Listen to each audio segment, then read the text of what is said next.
আজ মঙ্গলবার 20 মাঘ 2026 সালের 3রা ফেব্রুয়ারি। মীন রাশি, মীন লগ্ন, পাইসেস সাইনের জাতক জাতিকাদের আজকের দিনটি কিন্তু মধ্যম প্রকৃতির অতিবাহিত হবে।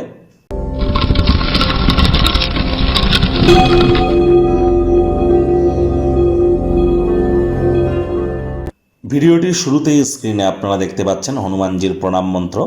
মনোজাবং মারুত্তুল্য বেগং জিতেন্দ্রিয়ং বুদ্ধিমত্তম বরিষ্ঠম বাতাত্মজং বানরজিত মুখ্যং শ্রীরামদূতং শরণ্যম প্রপদ্যে। এটি আপনারা সকাল দুপুর সন্ধ্যা 3 বেলা মিলিয়ে 108 বার, যদি না পারেন তাহলে অন্তত পক্ষে 21 বার তো জপ করুন। তবে জপ করার আগে 3 বার জয় সিয়ারাম বলে নেবেন, তারপর এই মন্ত্রটি জপ করবেন 3 বার, তারপর অন্তত পক্ষে 3 বার বলবেন নিজের নাম এবং গোত্র ধরে সদা হরি চেরা।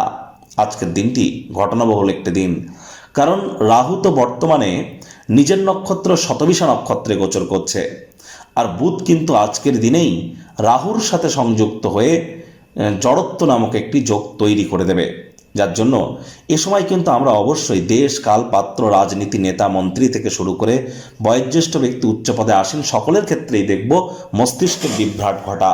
অর্থাৎ এমন এমন সিদ্ধান্ত, এমন এমন বাণী আমরা মুখ থেকে বলে ফেলবো যা আমরা না চাইতে বলে ফেলবো। এজন্য শব্দ চয়নের দিকে আমাদের প্রত্যেককেই নজর দিতে হবে। আর এই সময় জীবনের ব্যাপারে, কেরিয়ারের ব্যাপারে, ফাইন্যান্সের ব্যাপারে কোনো প্রকার গুরুত্বপূর্ণ সিদ্ধান্ত গ্রহণ করা থেকে বিরত থাকুন। ফেব্রুয়ারি মাসটি আপনাদের ঠিক কেমন অতিবাহিত হবে? একাধিক সংযোগ ফেব্রুয়ারি মাসে পরিগণিত হচ্ছে। বুধাদিত্য যোগ, লক্ষ্মীনারায়ণ যোগ, শুক্রাদিত্য যোগ, অঙ্গারক যোগ, গ্রহণ যোগ, জড়ত্ব যোগ, একাধিক সংযোগ কিন্তু আছে। আবার বৃহস্পতিও তো বক্রী অতিচারী। তাহলে অবশ্যই মান্থলি রাশিফল যারা দেখেননি, সময় সুযোগ বুঝে একবার দেখে বা শুনে নিতে ভুলবেন না।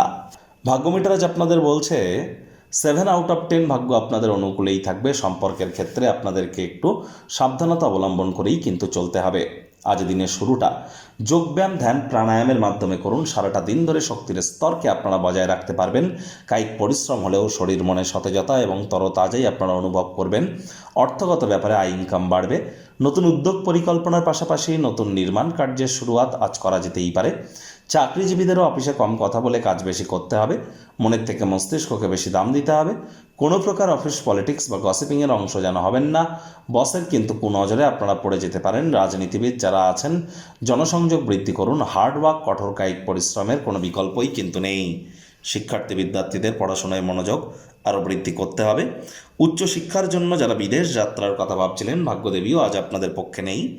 সন্তান সন্ততি থেকে থাকলে তাদের এদিকে সজাগ দৃষ্টি আপনারা বজায় রাখুন। হাউসওয়াইফ যারা আছেন দিনের শুরুটা তাড়াতাড়ি করুন। প্রেমিক প্রেমিকা, স্বামী স্ত্রী, না ভাব ভালোবাসা, রোম্যান্স, না তর্ক বিতর্ক, অশান্তি, কোনোটাতেই বাড়াবাড়ি যেন করবেন না। অন্যান্য দিনের ন্যায় আজকের দিনটিকে সাধারণ হিসেবে ট্রিট করবার আপ্রাণ প্রচেষ্টা আপনাদেরকে করতে হবে। আপনার একগুঁয়ে এবং জেদি স্বভাবের কারণে পিতামাতার মনের শান্তি কিন্তু নষ্ট হতে পারে। আপনার উচিত মাতা পিতার পরামর্শ মেনে চলা। সব থেকে ভালো হয় সমস্ত আপত্তিকর পরিস্থিতি থেকে বাঁচতে নিজেকে কর্তব্য পরায়ণ করা, রেসপন্সিবিলিটি, দায়িত্ব নেওয়া শিখুন। পলায়ন প্রবৃত্তিকে ত্যাগ করতে হবে। সমস্যায় যদি পড়েন, সামনে গিয়ে দাঁড়ান। প্রয়োজনে সেখানে যদি কোনো অশান্তি হয়ে থাকে, কোনো প্রকার দুঃখ পেয়ে থাকেন, সেগুলোকে প্রাপ্তি করুন। তা নাহলে ভবিষ্যতে এগোতে পারবেন না। অতীতের অশান্তিকে ধরে নিয়ে ভবিষ্যতের শান্তির দিকে এগিয়ে যাওয়া কোনো মতেই কিন্তু সম্ভব নয়।